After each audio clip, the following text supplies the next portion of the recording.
లూకా సువార్త 6వ అధ్యాయము.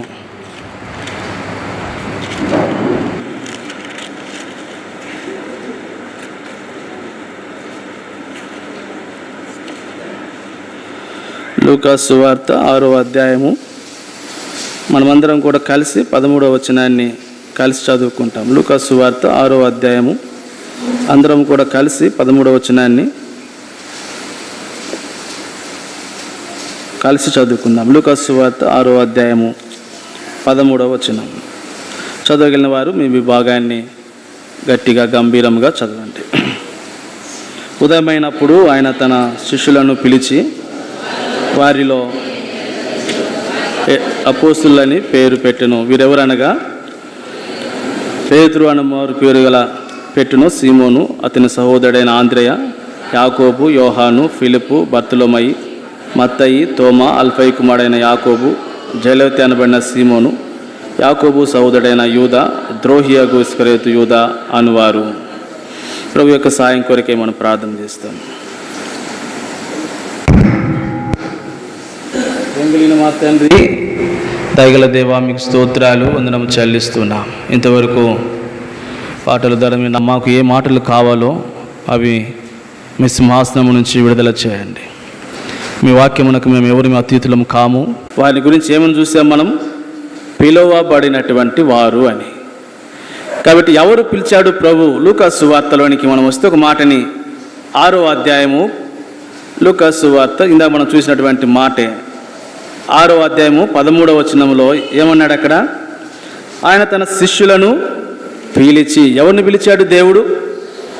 శిష్యులను పిలిచి. ఇప్పుడు పిలువబడినటువంటి వారెవరు? శిష్యులు. కాబట్టి ఎవరినైతే పిలిచాడో దేవుడు వాడికి అపోస్తులని పేరు పెడుతూ వచ్చాడు. కాబట్టి ఇప్పుడు అపోస్తులలో మరొకరికి కూడా పేరు ఉంది, ఈయన అపోస్తులుడు అని. చెప్పగలరు ఎవరికి అంటే? పౌలు గురించి మనం చూస్తాం, పౌలు అపోస్తులుడు అంటాం ఆయన్ని కదా. ఆయన కూడా అపోస్తులుడే. వీరందరికంటే కూడా మరొక ఆయనకి ఓ పేరు ఉంది, అపోస్తులుడు అని పేరు కలిగినటువంటి వ్యక్తి. ఎవరమ్మా? బైబిల్ పఠనం కనుక ఇట్లా మాట్లాడితేనే బాగుంటుందని. బైబిల్లో 12 మంది కాకుండా, పౌలు అపోస్తులు కాకుండా అపోస్తులు అని పిలువబడిన వారు ఇంకెవరైనా ఉన్నారా? ఎవరు లేరా? హెబ్రీ పత్రిక 3వ అధ్యాయము 1వ వచనం.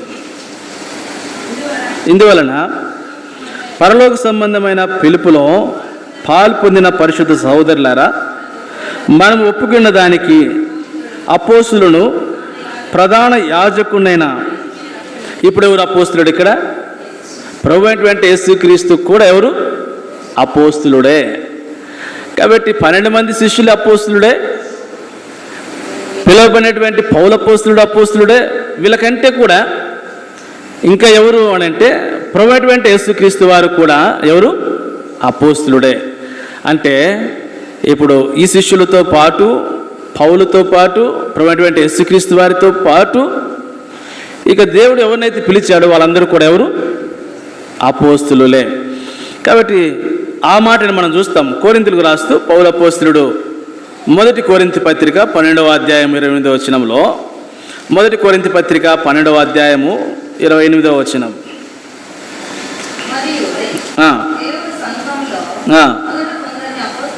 చాలు. దేవుని సంఘంలో కొందరిని దేవుడు ఎట్లా ఉంచాడంట? అపోస్తులుగా ఉంచుతూ వచ్చాడు. కాబట్టి అపోస్తులు అంటే కొంతమంది ఇప్పుడు అపోస్తుల సంఘాలు ఉన్నాయి, వాళ్ళు అనుకుంటారు మేము అపోస్తులం అంటారు కదా. కాబట్టి క్రీస్తు సంఘాలు ఉన్నాయి, మా సంఘం ఎత్తబడుతుంది అంటారు వాళ్ళు. ఎందుకు? మాది క్రీస్తు సంఘం కాబట్టి అని. అలాగే అపోస్తుల సంఘాలు ఉన్నాయి, అపోస్తులిక్ అని. వారేమంటారు? మేమే అపోస్తులము అంటారు. అంటే నాడు శిష్యులు అపోస్తులు అయితే, పౌలు అపోస్తులు అయితే, ప్రభువైన యేసుక్రీస్తు వారి అపోస్తులు అయితే, ఈనాడు మేమే అపోస్తులం అని అంటారు వాళ్ళు.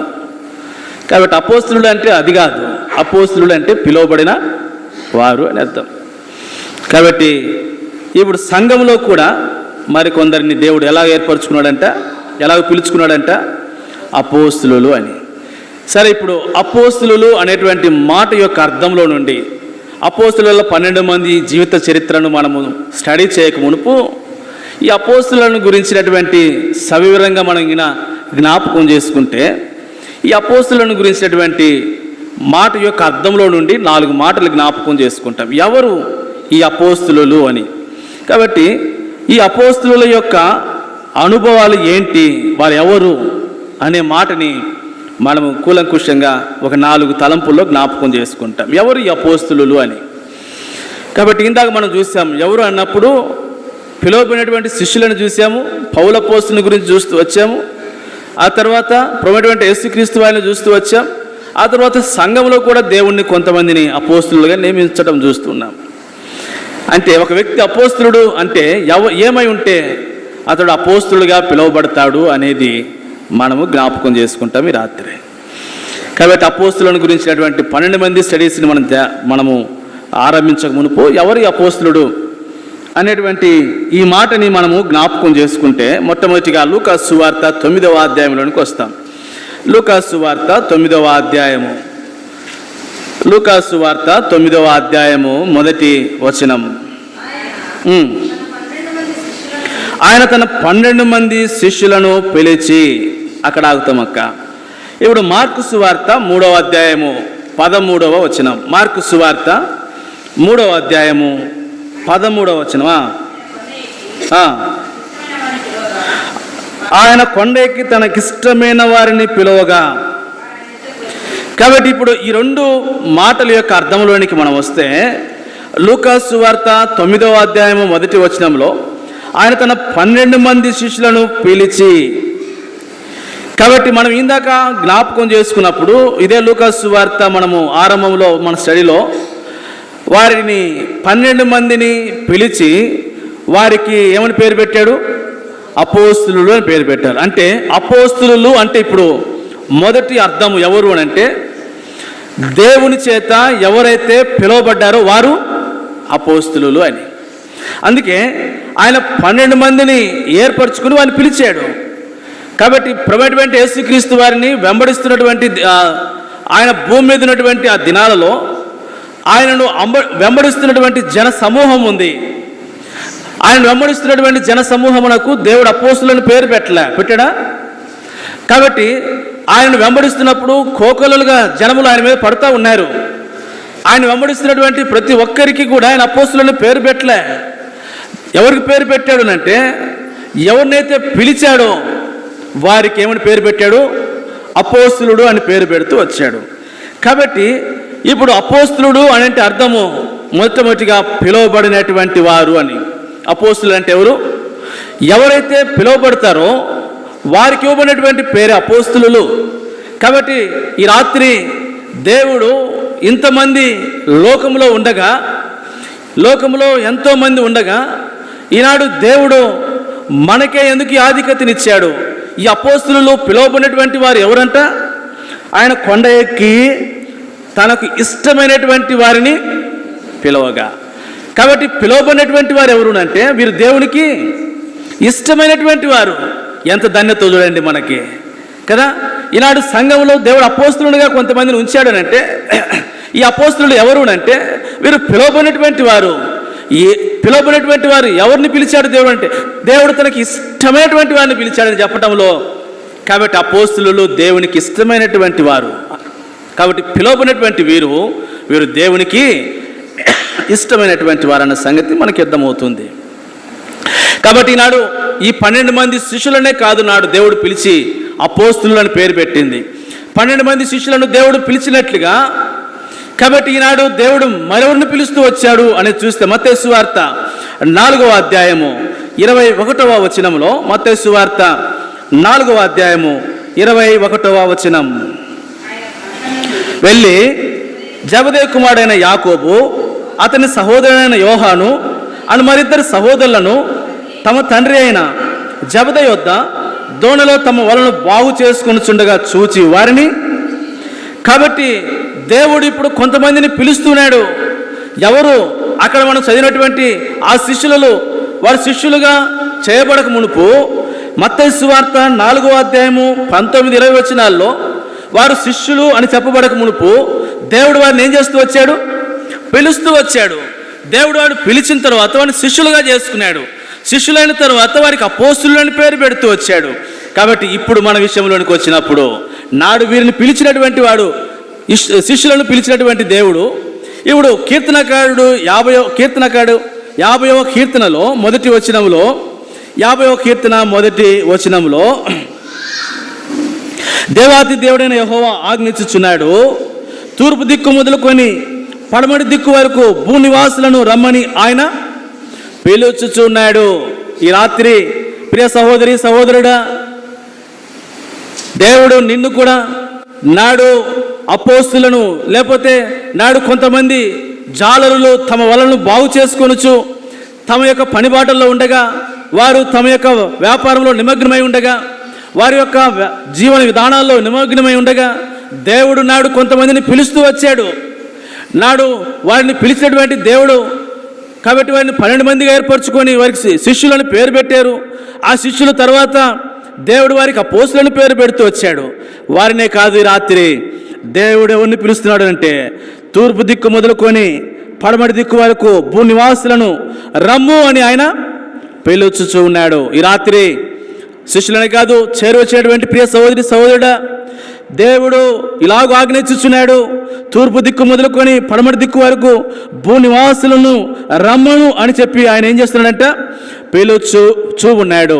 ఎందుకు ప్రభు పిలుస్తున్నాడు? ఎక్కడికి పిలుస్తున్నాడు? ఎందుకు పిలుస్తున్నాడు? ఎక్కడికి పిలుస్తున్నాడు? మనకు తెలుసు.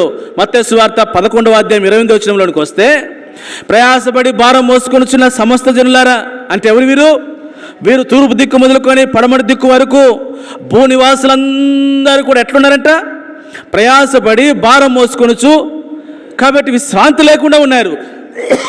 కాబట్టి భూమి మీద ఉన్నటువంటి మనుషుడు ఎట్లున్నాడు అంటే, తూర్పు దిక్కు మొదలుకొని పడమటి దిక్కు వరకు భూనివాసులందరూ కూడా ఎట్లున్నారు అంటే ప్రయాసముతో భారముతో విశ్రాంతి లేక తిరుగుతున్నటువంటి ఆ ప్రజలను ప్రభు చూస్తూ వచ్చాడు. ఎలాగైతే తమ వాళ్ళను బాగు చేసుకున్నటువంటి ఆ వాళ్ళను చూస్తూ వచ్చాడు, ఈనాడు దేవుడు తూర్పు దిక్కు మొదలుకొని పడమటి దిక్కు వరకు భూనివాసులందరినీ దేవుడు ఏం చేస్తున్నాడు? చూస్తూ ఉండి వారిని పిలుస్తున్నాడు. వాళ్ళు ఎట్లున్నారంట? ప్రయాసతో భారం మోసుకొనుచో విశ్రాంతి లేకున్నటువంటి ఆ ప్రజలను చూసి, ఈ రాత్రి నీ జీవితం అదేనేమో. ప్రయాసంతో భారంతో విశ్రాంతి లేకుండా, ఒకవేళ నెమ్మది లేకుండా నీ జీవితంలో తిరుగుతూ ఉన్నావేమో. కాబట్టి నిన్ను అపోస్తులుగా ఉంచుట కొరకు, తన శిష్యులుగా నిన్ను నియమించుట కొరకై, తన శిష్యులుగా చేసుకొని, కాబట్టి నిన్ను అపోస్తులని పేరు పెట్టేందుకు కొరకై దేవుడు నిన్ను రాత్రి పిలుస్తున్నాడు. నీ ప్రయాస, నీ జీవితంలో ఏ విషయాల్లో నువ్వు ప్రయాసపడి నెమ్మది లేకుండా ఉన్నావో, కాబట్టి పిలుస్తూ వచ్చినప్పుడు ఇప్పుడు ఏం జరిగిందంట? ఇప్పుడు మార్కు సువార్తలోనికి మరలా వస్తాము. ఇందాక మనం చదివినటువంటి భాగంలోనికి మార్కు సువార్త 3వ అధ్యాయము 13వ వచనం. మార్కు సువార్త 3వ అధ్యాయము 13వ వచనం. ఆయన కొండ ఎక్కి, కాబట్టి దేవుడు ఆయన పిలిచినప్పుడు వారు ఏం చేశారంట? ఆయన యొద్దకు వారు వచ్చారు. మరి అంతకుముందు ఆయన వద్దకు వారు వచ్చారు. ఇప్పుడు ఇంకో మాట కూడా జ్ఞాపకం చేసుకుంటాం. ఇందాక మనం చదివేటువంటి మత్తయి సువార్తలోకి మనం వస్తే, ఇది బైబిల్ స్టడీ కనుక కొంచెం విశ్లేషణగా చదివా. మత్తయి సువార్త 3వ అధ్యాయము 22వ వచనం. వెంటనే వారు కాబట్టి వెంటనే వారు తమ దోణెను తండ్రిని విడిచిపెట్టి ఆయనను, ఈ మాట ఇక్కడ మార్కు సువార్తికుడు వివరంగా రాస్తూ వచ్చాడు. 3వ అధ్యాయం 13లో ఆయన తనకిష్టమైనటువంటి వారిని పిలవగా, వారిని పిలవగా వారు వెంటనే ఏం చేశారంట? ఆయన వద్దకు వచ్చారు. ప్రియ సహోదరి సహోదరుడా, చేరి వచ్చినటువంటి ప్రియ జనాంగమా, నువ్వెన్నోసార్లు దేవుని యొక్క మందిరమునకు వస్తున్నావు, దేవుని ఇంటికి వస్తున్నావు. అయితే దేవుడు నిన్ను ఎన్నోసార్లు పిలిచాడు. ప్రయాసపడి భారం మోసుకొనుచున్న సమస్తమైనటువంటి జనులారా, బూది గంతంలో వరకు ఉన్నటువంటి ఓ ప్రజలారా, నీ జీవితంలో విశ్రాంతి లేక నెమ్మది లేక, కాబట్టి కొట్టుమిట్లాడుతున్నటువంటి ఓ మనుషుడా, ఈ రాత్రి ఈ ప్రభువు నిన్ను కూడా పిలుస్తున్నాడు. పిలిచినప్పుడు నువ్వేం చేయాలి? ఆయన వద్దకు రావాలి. పిలిచినప్పుడు ఆయన వద్దకు వస్తే ఆయన మీకు ఏమిస్తాడు? విశ్రాంతినిస్తాడు. ప్రభు ఎన్నోసార్లు నిన్ను పిలిచాడు. నీ పాపం విషయమే నీతో మాట్లాడుతూ వచ్చాడు. నువ్వు పాపివి, నీ పాపివి అన్న సంగతిని దేవుడిని గుర్తు చేస్తూ వచ్చాడు. ప్రయాసపడి పాప భారమును మోసుకున్న సమస్త ప్రజల నా యొద్దకు రండి అని ప్రభు ఎన్నోసారి పిలిచారు. కానీ అయితే అనేకులు ఆయన వద్దకు వచ్చేందుకు కొరకై ఏం చేస్తూ వచ్చారు? నిరాకరిస్తూ వచ్చారు. ఇక్కడైతే కొంతమంది ఆయన వద్దకు వచ్చారు. కానీ అయితే జ్ఞాని అయిన సొలొమోను సామెతలను రాస్తూ సామెతల్లో కొంతమందిని గురించి మాట్లాడుతూ అన్నాడు. ఒక మాట 1వ అధ్యాయం 24వ వచనంలో, సామెతలు 1:24లో, నేను పిలవగా మీరు. కాబట్టి ఇక్కడ కొంతమంది కనపడుతున్నారు. ఇక్కడేమో వారేమో పిలవగానే వారు ఆయన వద్దకు వస్తే, ఇక్కడేమో కొంతమంది నేను పిలవగా మీరు ఏమోవాలంట, నేను పిలవగా మీరు వినకపోతిరి. అంటే పిలిచినప్పుడు వాళ్ళు ఏం చేయలేదు, రాలే. ఇప్పుడు వీరిద్దరిలో ఎవరు ఇష్టమైన వారు దేవునికి? పిలవగా వచ్చినటువంటి వారే దేవునికి ఇష్టమైనటువంటి వారు. కాబట్టి ఇప్పుడు ఈ రాత్రి దేవుడు నిన్ను పిలుస్తున్నాడు. ప్రభు నీకు విశ్రాంతిని, నెమ్మదిని ఇవ్వటానికి కొరకై పిలుస్తున్నాడు. సరే, మన తలంపు ముందుకెళ్తాం. మొదటి తలంపు, అపోస్తులు అంటే పిలువబడినటువంటి వారు. కాబట్టి ఎక్కడి నుంచి పిలువబడుతూ వచ్చారు అంటే, వారు ప్రయాసంతో భారం మోసుకునేటువంటి ఆ స్థితి నుంచి పిలువబడినటువంటి ప్రతి వ్యక్తి కూడా ఎవరు? అపోస్తులుడే. ఈ రాత్రి నువ్వు పిలువబడి ఉంటే నీ పాప స్థితి నుంచి నీవు కూడా ఎవరివి? అపోస్తులుడివే. అందుకే ఈనాడు సంఘంలో దేవుడు కొందరిని ఎట్లా ఉంచాడంట? అపోస్తులుగా ఉంచారు. అంటే దేవుడు సంఘంలో ఉంచినటువంటి వారు ఎవరు అపోస్తులుడు అంటే, దేవుడు ఎవరినైతే పాప శాపం నుంచి పిలువబడుతూ వచ్చారో వారు అపోస్తులుడు. అంటే ఈ రాత్రి నీ పాప జీవితం నుంచి నువ్వు పిలువబడితే నువ్వు కూడా అపోస్తులుడివే. సరే, ఈ తలంపులో ఇంకొంచెం లోపలికి వెళతాం. దేవుడు ఎందుకు పిలిచాడు మనల్ని అని. కాబట్టి వీరేమో వాళ్ళని శుభ్రం చేసుకుంటా ఉన్నారు కదా, వాళ్ళ వ్యాపారం వాళ్ళు అంటే వాళ్ళ వృత్తి వాళ్ళు నిర్వర్తించుకుంటూ ఉన్నారు. కాబట్టి వాళ్ళ దగ్గరికి వెళ్ళి ప్రభు పిలిచాడు, రండి నేను మిమ్మల్ని మనుషులు బట్టి జాలనగా చేస్తానంటే వెంటనే వారు తమ వాళ్ళని విడిచి ఆయన వద్దకు వచ్చారు. కాబట్టి ఇప్పుడు ఎందుకు పిలిచారు వీళ్ళని? లేకపోతే అపోస్తులు అంటే పిలువబడినటువంటి వారు అన్నప్పుడు దేవుడు నిన్ను నన్ను కూడా ఎందుకు పిలిచాడు? లోకంలో ఉన్నాము, పాపంలో ఉన్నాము, అంధకార సంబంధమైన జీవితంలో ఉన్నాము. కాబట్టి మన ఇష్టానుసారంగా మన జీవన వ్యాపారంలో ఉన్నాము. అట్టి ప్రజలమైనటువంటి మనల్ని పిలిచి దేవుడు ఇక్కడ కూర్చుండబెట్టాడు. లోకంలో ప్రపంచంలో ఇంతమంది ఇన్ని కోట్ల జనాభా ఉంటే కొంతమంది ఒకవేళ పులివెందులను తీసుకుంటే, కాబట్టి ఇది ఒక మేజర్ పంచాయతీ ఒక కాన్స్టిట్యూషన్లో. కాబట్టి ఇంతమంది జనాభా ఉంటే కొద్ది మంది ఇక్కడికి వచ్చారు కదా. వీళ్ళెవరు? ప్రభు చేత పిలువబడినటువంటి వారు. కాబట్టి ఇప్పుడు నీవు నేను పిలువబడిన వారిని అంటే దేవుడు ఎందుకు పిలిచాడు మనల్ని? ఇప్పుడే వస్తాం ఇందాక మనం చదివినటువంటి మాటలోనికి. మార్కు సువార్త 3వ అధ్యాయము. మార్కు సువార్త 3వ అధ్యాయము 13వ వచనం.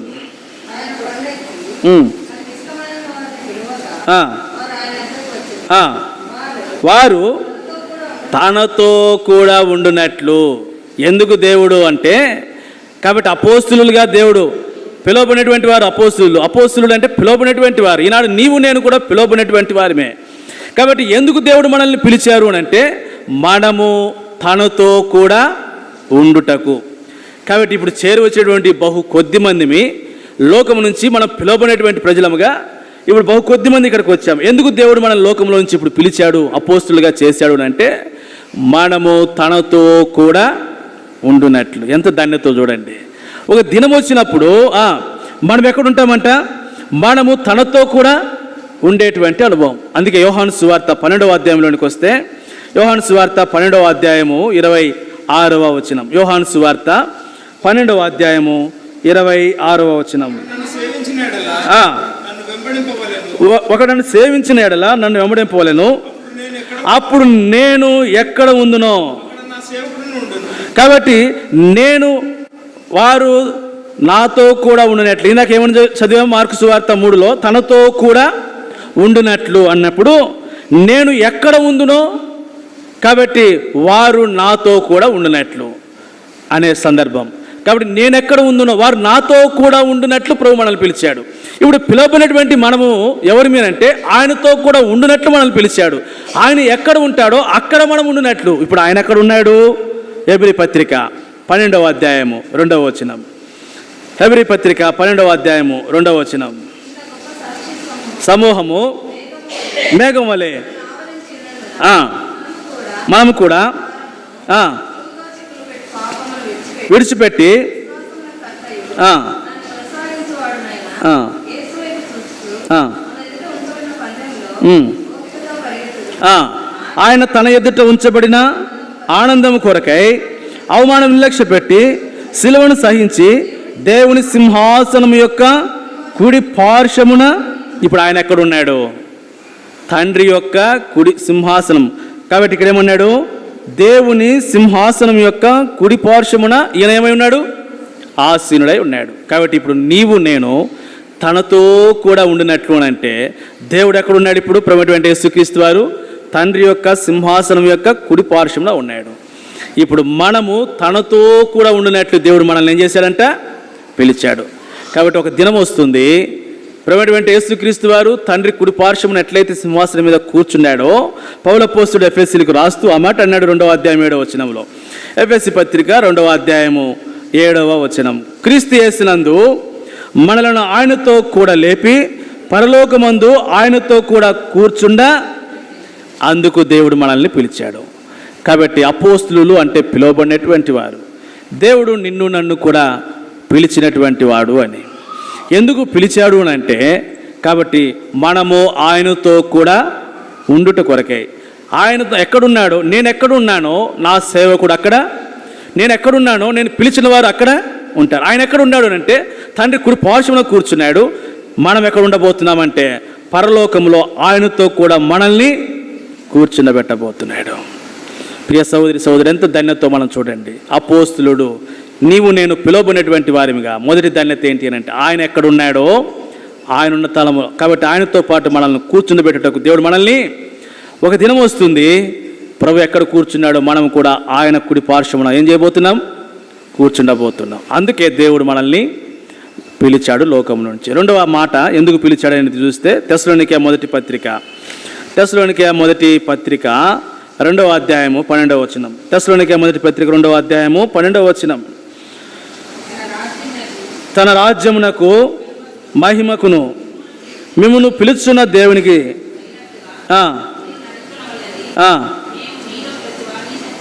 చాలక తన రాజ్యమునకును మహిమనకు మిమ్మును పిలుచుచున్న దేవునికి తగినట్లుగా మీరు నడుచుకొనవలెను. ఎందుకు పిలిచాడంటే ఇప్పుడు దేవునికి తగినట్లుగా నడుచుకొనవలెనని మిమ్మును పిలిచాడు.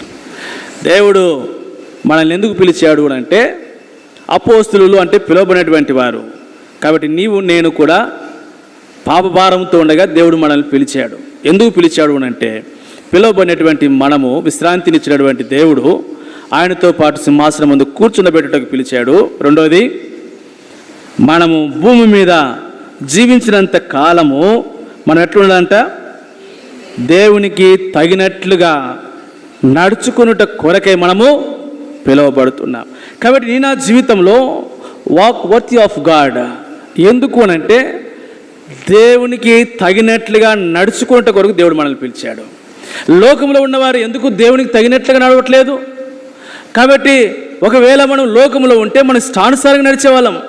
కాబట్టి మన ఇష్టానుసారంగా మన దృష్టి యొక్క ఇష్టం చొప్పున నడిచేవాళ్ళం. కాబట్టి మన కోరిక యొక్క ఇష్టం చొప్పున నడిచేవాళ్ళం.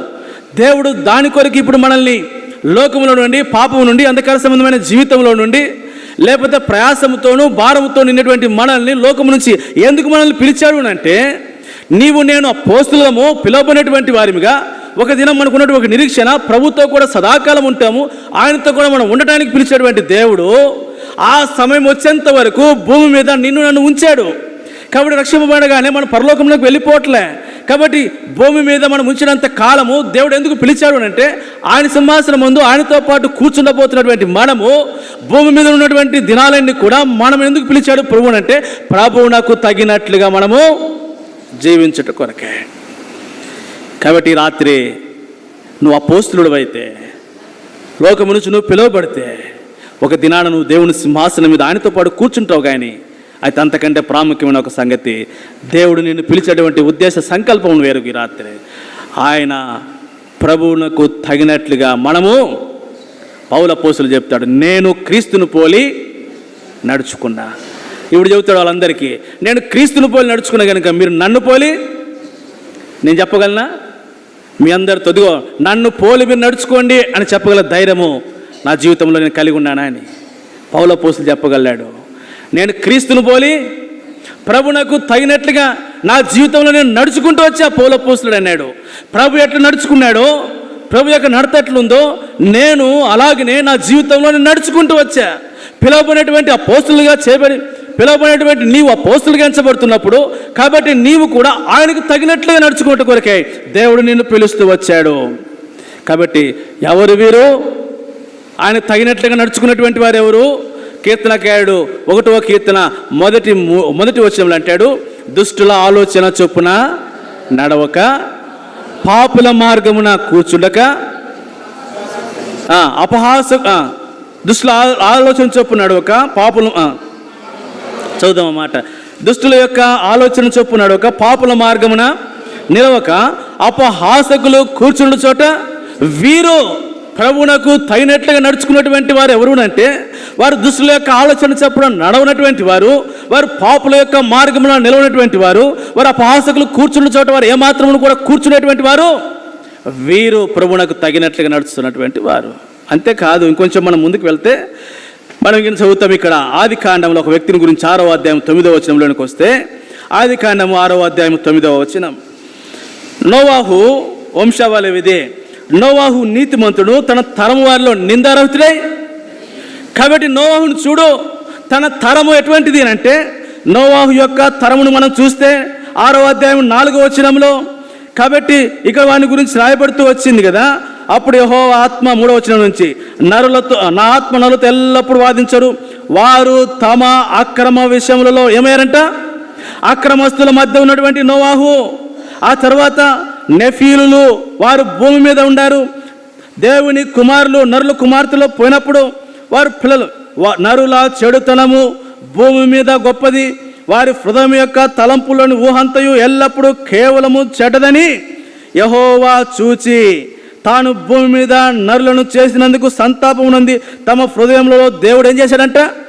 అది ద జనరేషన్ ఆఫ్ నోవాహు జీవిస్తున్నటువంటి దినాలలో ఉన్నటువంటి పరిస్థితులు ఎట్లున్నాయి అంటే, అక్కడ ఉన్నటువంటి ప్రజలు దేవుని యొక్క హృదయమునకు నొచ్చుకున్నట్లు బలత్కారులుగా జీవించారు. కాబట్టి వారు దేవునికి ఎలా ఉన్నారు అంటే వారి హృదయం యొక్క తలంపులు, వారి యొక్క చెడుతనము గొప్పది, వారి హృదయం యొక్క తలంపులను ఊహంతయు కేవలము చెడ్డది. అటువంటి జనరేషన్ ఎవరున్నారు? నోవాహు ఉన్నాడు. ఇప్పుడు నోవాహుని గురించి ఏమన్నారు అక్కడ? తన తరము వారిలో నిందారహితుడై ఉన్నాడు. చుట్టూ కంపే ఉంది కదమ్మా, చుట్టూ ఎట్లుంది? ఏటు చూసినా పాడైపోయినా చెడిపోయినటువంటి ప్రజల మధ్య ఎవరు కనపడుతున్నాడు? నోవాహు కనపడుతున్నాడు. చెడిపోయిన ప్రజలు ఉన్నారంట, హృదయం బలత్కారంతో నిన్నటువంటి ప్రజలు, అక్రమంతో నిన్నటువంటి ప్రజల మధ్య నోవాహు జీవిస్తుంటే నోవాహు యొక్క నడక ఎట్లుందంట? ప్రభువునకు తగినట్లుగా నడిచాడు. దుష్టుల యొక్క ఆలోచన చొప్పున నడవక, పాపుల మార్గం అపహాసకులు కూర్చున్న చోట కూర్చుండక, ఇది ప్రభువునకు తగినటువంటి నడక. ఇప్పుడు నోవాహు దగ్గరికి వస్తే తన తరము వారిలో ఎలాగున్నాడు? ఏ ఒక్కరు కూడా నింద వేయటానికి ఆస్పదము లేకుండా జీవిస్తున్నటువంటి వ్యక్తి ఎవరు? అది ప్రభువునకు తగినట్లుగా నేను నడిచేటువంటి నడక. దేవుడు దాని కొరకు మనల్ని పిలిచాడు. అపోస్తులని దేవుడు మనల్ని పిలిచావు ప్రభా, నన్ను పిలిచావు ప్రభా అని మనం ఆరాధన చేస్తాం కదా. ఏమని? ప్రభా, నేను పంది వల్లే పొల్లుతీ, కుక్క వల్ల తిరుగుతూ నన్ను పిలిచావు, లోకము నుంచి ఆల నుంచి పిలిచావు అంటాం. పిలువబడినటువంటి దేవుడు నిన్నెందుకు పిలిచాడు అంటే, నువ్వు పిలువబడినటువంటి వాడికి మంచివే, పిలువబడిన దానవు. అయితే నువ్వు పిలువబడినటువంటి పిలుపుని గురించి చూడు. దేని కొరకు ప్రభు పిలిచాడు అంటే, మనము ప్రభువునకు తగినట్లుగా మనం నడుచుకునేందుకు కొరకే దేవుడు మనల్ని పిలుస్తూ వచ్చాడు. లూకా సువార్త 24వ అధ్యాయము 15వ వచనంలోనికి వస్తే, లూకా సువార్త 24వ అధ్యాయము 15వ వచనం. లూకా సువార్త 24వ అధ్యాయము 15వ వచనం. వారు సంభాషించుచు ఆలోచించుకొనుచుండగా యేసు తానే దగ్గరకు వచ్చి, కాబట్టి ఇక్కడ ఎమ్మాయి గ్రామస్తులు ప్రభువుతో కూడా నడుస్తున్నారు, ప్రభువునకు తగినట్లుగా నడుస్తున్నారు, ప్రభువుతో కూడా కలిసి నడుస్తున్నారు. అంటే ఒక వ్యక్తి ప్రభువుతో నడవాలి అంటే ప్రభువునకు తగినట్లుగా ఉంటే నడవగలుగుతూ వస్తాడు. ఇప్పుడు ఎమ్మాయి గ్రామస్తులు ప్రభు నడుచుకుంటూ వెళ్తే యేసు తానే దగ్గరకు వచ్చి వారితో కూడా, అంటే ఇప్పుడు ఎమ్మాయి గ్రామస్తులు ప్రభువుతో కూడా నడుస్తున్నారు అంటే ప్రభువునకు తగినట్లుగా ఎమ్మాయి గ్రామ ప్రజలు నడుస్తున్నారు. ఎందుకని అని అంటే 19వ వచనంలోనికి వస్తాం. 19వ వచనాన్ని చదువుతాం. చదవండి.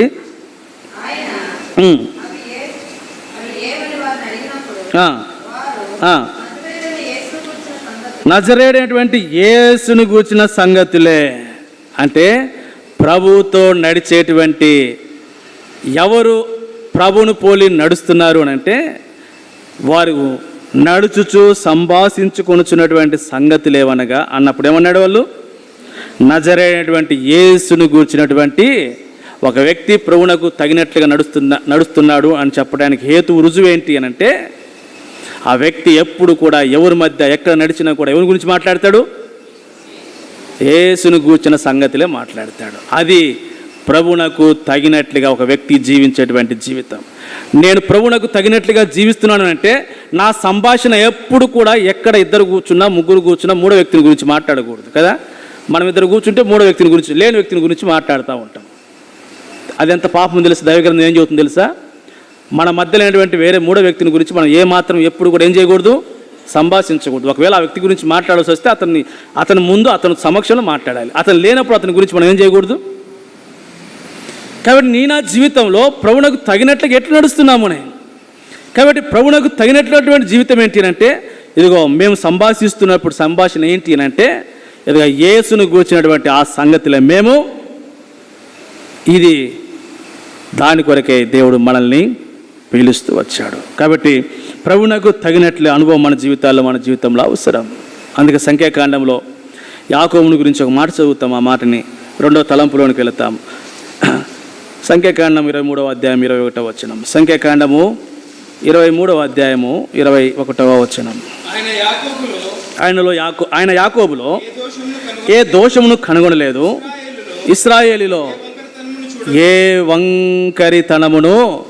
ఇది ప్రభువునకు తగినట్లుగా వ్యక్తి జీవించేటువంటి జీవితం.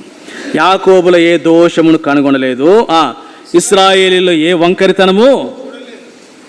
ఓ విశ్వాసి, ప్రభు నిన్ను పిలిచినటువంటి ఉద్దేశం అదే. దేవుడు నిన్ను నన్ను లోకం నుంచి పిలిచి దేవుడు తనను ప్రజలుగా తన శిష్యులుగా అపోస్తులుగా దేవుడు మనల్ని చేసుకున్నటువంటి ఉద్దేశం. అపోస్తులు అంటే పిలువబడినటువంటి వారు. కాబట్టి పిలువబడినటువంటి వారు ప్రభువునకు తగినట్లుగా మన జీవితంలో నడుచుట అవసరం. ఎలాగ నడవాలో అనే సంగతులను జ్ఞాపకం చేస్తూ వచ్చాను. కాబట్టి ఇది మొదటి తలంపు. అపోస్తులు అంటే ఎవరమ్మా? పిలువబడిన వారు. రెండవదిగా లూకా సువార్త 6వ అధ్యాయం 13వ వచనం. లూకా సువార్త 6వ అధ్యాయము 10.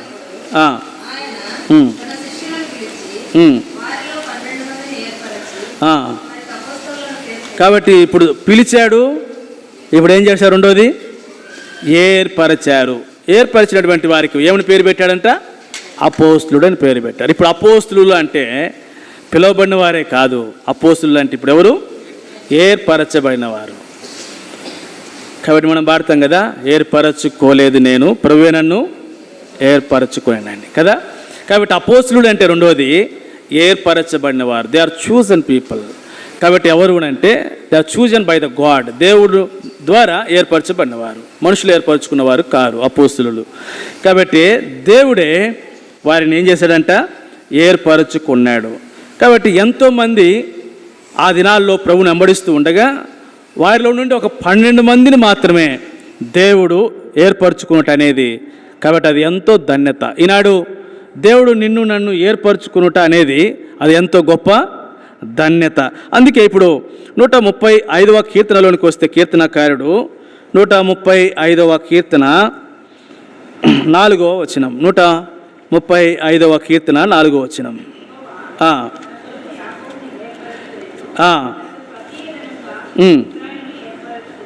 కాబట్టి దేవుడు అసలు ఎవరినంటే ఏర్పరచుకుంది? యెహోవా తన కొరకు యాకోబును ఏర్పరచుకున్నాడు. ఆ తర్వాత స్వకీయధనముగా ఇశ్రాయేలుని ఏర్పరచుకున్నాడు. అంటే వాస్తవంగా అసలు అపోస్తులు అని చెప్పాలంటే నాడు ట్రైబ్స్ ఆఫ్ ఇజ్రాయిల్ 12 మంది ఇశ్రాయేలుల యొక్క గోత్రములు ఈనాడు 12 మంది అపోస్తులకు సాదృశ్యంగా ఉన్నారు. అర్థమవుతుంది ఇప్పుడు? అందుకే యాకోబును ఏర్పరచుకున్నాడు, ఇశ్రాయేలుని. యాకోబును ఏర్పరచుకున్నాడు, తనకు స్వకీయధనముగా ఇశ్రాయేలుని ఏర్పరచుకున్నాడు. ఇక్కడికి వచ్చేసరికి దేవుడు 12 మంది అపోస్తులను ఏర్పరచుకున్నాడు. కాబట్టి వీరి ఇరువురికి మనం ప్యారలల్గా కనపడుతూ ఉంది. వారు ఏర్పరచుకున్నాడు, తర్వాత దేవుడు ఇక్కడికి వచ్చేసరికి నూతన నిబంధనలోనికి వచ్చేసరికి దేవుడి 12 మందిని తన కొరకు ఏర్పరచుకున్నట్లుగా రాయబడుతూ వచ్చింది. కాబట్టి ఇప్పుడు దేవుడు యాకోబును ఇశ్రాయేలునే కాదు, ఇంకో మాటకి మనం వస్తే కొరింథీయులకు రాస్తూ పౌలు అపోస్తలుడు మనకు తెలిసినటువంటి ఒక మాట 1వ అధ్యాయం 27వ వచనంలో యాకోబును ఇశ్రాయేలుని కాదని ఏ శరీరియు దేవుని యందు అతిశయింపకున్నట్లు. కాబట్టి నేను 3 మాటలు చెప్తా, ఆగండి. అక్కడ దేవుడు వెర్రివారిని దేవుడు ఏర్పరచుకున్నాడు, బలహీనులను దేవుడు ఏర్పరచుకున్నాడు. కాబట్టి నీచులైన, తృణీకరింపబడిన, ఎన్నికలైనటువంటి వారిని దేవుడు ఏర్పరచుకున్నారు. ఇప్పుడు వారెవరు అని అంటే వారెవరో కాదు, నీవు నేనే. కాబట్టి దేవుడు ఇప్పుడు యాకోబును ఏర్పరచుకున్నాడు. నాడు ప్రభు అయినటువంటి దేవుడు 12 మంది శిష్యులను 12 మందిని ఏర్పరచుకున్నాడు, వారికి అపోస్తులని పేరు పెట్టాడు. ఆ తర్వాత ప్రభు అయినటువంటి దేవుడు యాకోబుని ఇశ్రాయేలును ఏర్పరచుకున్నాడు. ఇప్పుడు మన తరమునకు వచ్చేసరికి, ఈ దినాలకు వచ్చేసరికి, మన విషయానికి వచ్చేసరికి దేవుడు నిన్ను నన్ను కూడా ఏం చేశాడు? ఏర్పరచుకున్నాడు. నీవు నేను ఏర్పరచుకున్నట్లో. కాబట్టి మనం ఏదో బలవంతులము కానీ కాదు, బలహీనులమును, ఎన్నికలైనటువంటి వారము, నీచులము, తృణీకరింపబడిన వారిని, ఇట్టి ప్రజలమైనటువంటి మనలను కూడా దేవుడు ఏం చేశాడంటే ఏర్పరచుకున్నటువంటి వాడు కనపడుతున్నాడు. సరే, ఇంకొంచెం ముందుకు వెళతాం. ఇప్పుడు మనము కూడా అపోస్తులమే, అంటే ఏర్పరచబడిన వారిమే. మనం చదువుతాం, పేతురు రాస్తాను మొదలు ఏర్పరచబడిన వంశమును అన్నాడు కదా, ఏర్పరచబడిన వంశమును. కాబట్టి ఇప్పుడు దేవుడు మనల్ని ఏర్పరచుకునేటువంటి, అందుకే ఇప్పుడు చదువుతాం ఆ మాటని యోహాను సువార్త 15వ అధ్యాయంలోనికి వస్తే, ఎందుకు దేవుడు మనల్ని ఏర్పరచుకున్నాడు అని. యోహాను సువార్త 15వ అధ్యాయము 16వ వచనం, మీరు నన్ను ఏర్పరచుకొనలేదు, మీరు నా పేరట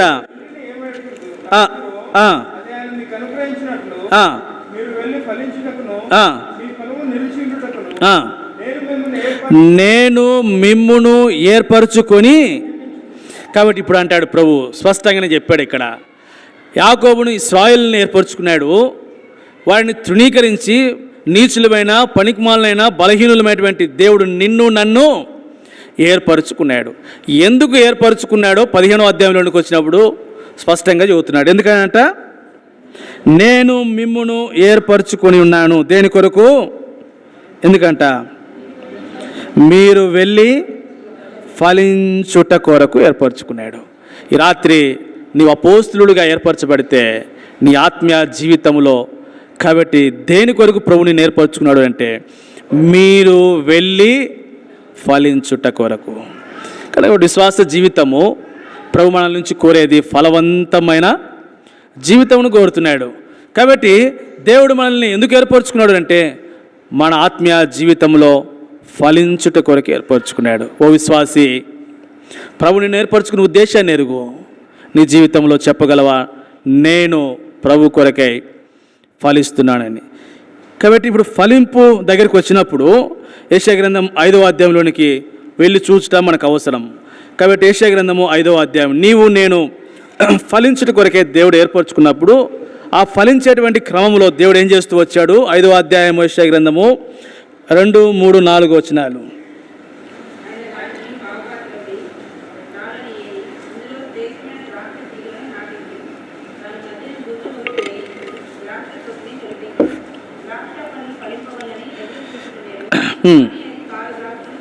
ఆయన దాన్ని బాగా త్రవ్వి రాళ్ళని ఏరి అందులో శ్రేష్టమైన ద్రాక్ష తీగలను.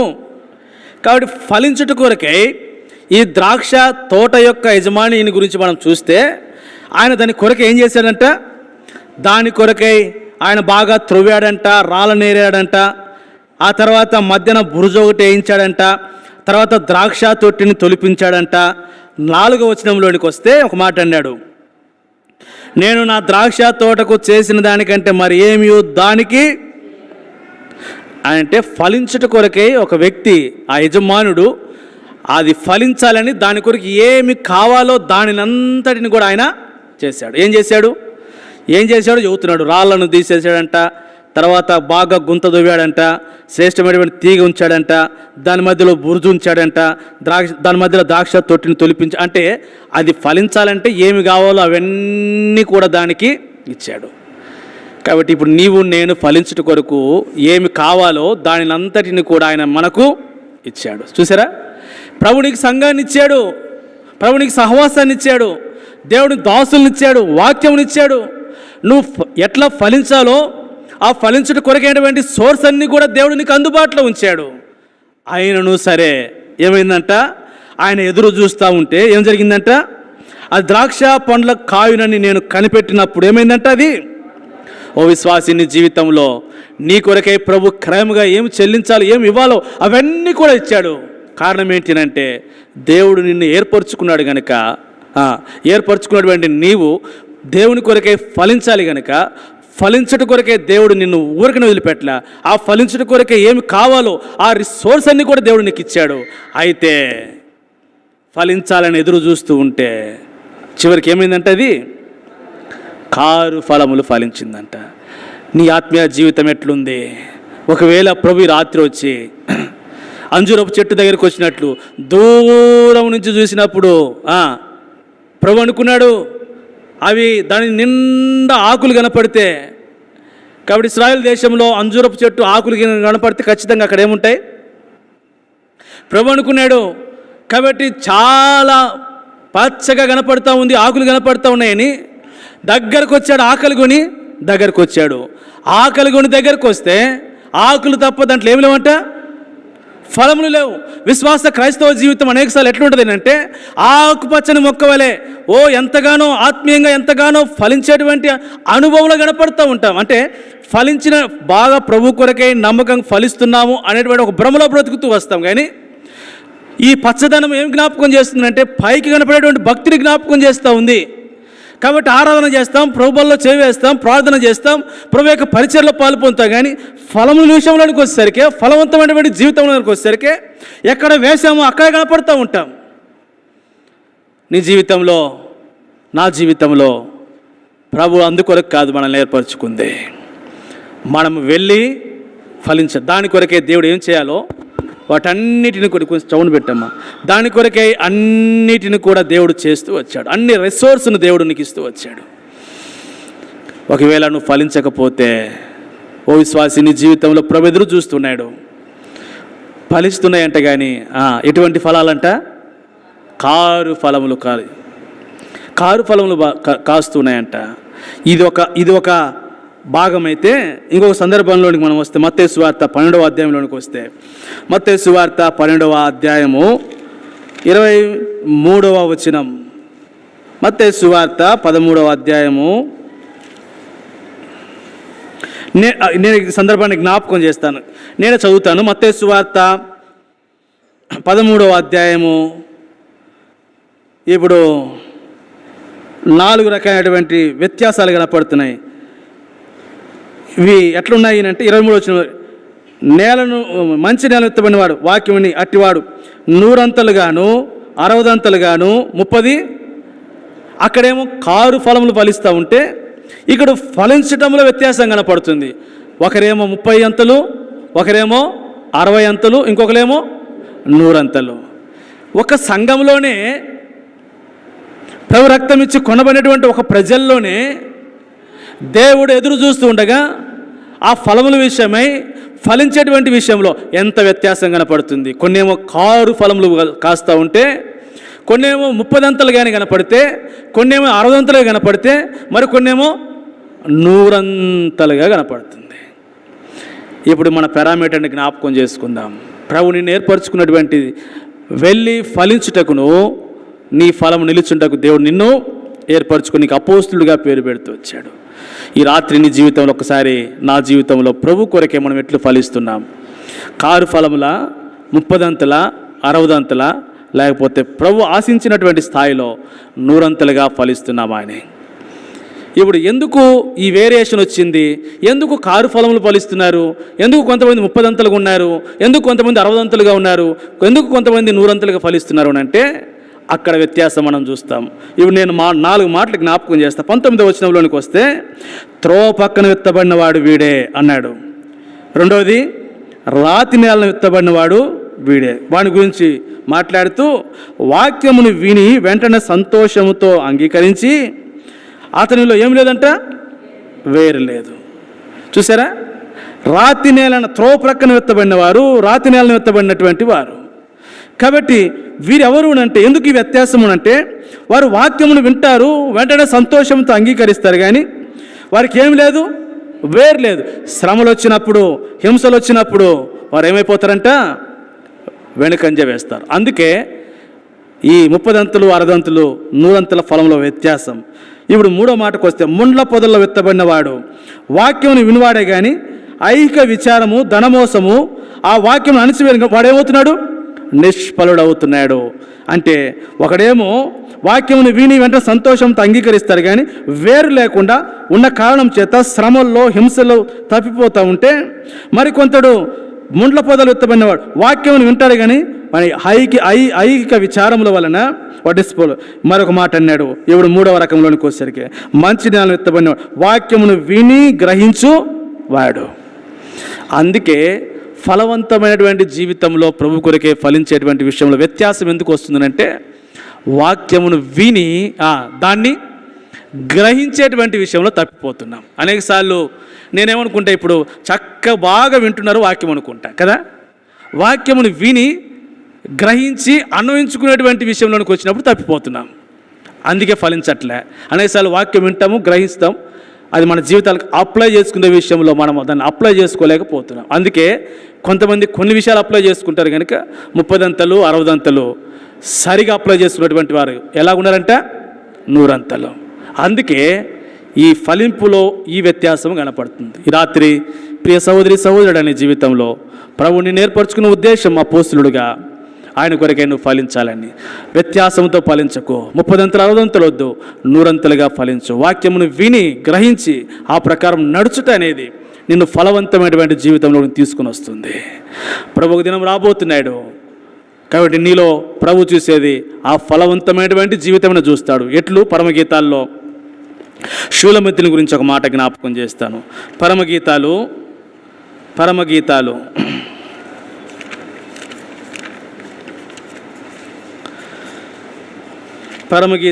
7వ అధ్యాయము 13వ వచనం.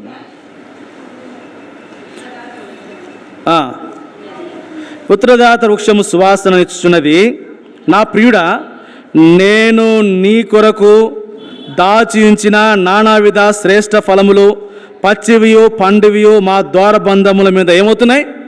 ఎంత శ్రేష్టమైన అనుభవం శూలమితి యొక్క జీవితంలో చూస్తాం. ఇప్పుడు శూలమితి తన ప్రియుని గురించి మాట్లాడుతుంది, తన ప్రభుని గురించి. పుత్రదాత వృక్ష సువాసన, నా ప్రియుడా, నేను నీ కొరకు దాచి ఉంచినటువంటి నానా విధమైన శ్రేష్ఠ ఫలములు ఏమేమి ఉన్నాయంటే, పచ్చివి పండువి, ఇవన్నీ కూడా నా ద్వారబంధుల మీద ఏమవుతున్నాయి అంటే, నువ్వు నీ ఇష్టం వచ్చినటువంటి ఫలములు తీసుకో. తన ప్రియునితో అంటుంది. ఎవరై ప్రియుడు? ప్రభువైనటువంటి యేసుక్రీస్తు వారే. ఈ అనుభవం నీ జీవితంలో, నా జీవితంలో ఉండటం అవసరం. ప్రభు వస్తున్నప్పుడు ఆయనతో, నా ప్రియుడా, ఇదిగో పచ్చివి పండువి నీకు ఇష్టమైనవి తీసుకో, ఇదిగో నా ద్వారబంధుల మీద అవి ఏమవుతున్నాయి. అందుకే అన్నాడు ప్రభు, మంచి ఫలములు ఫలింపని ప్రతి చెట్టు నరకబడి అగ్నులు వేయబడతాయి.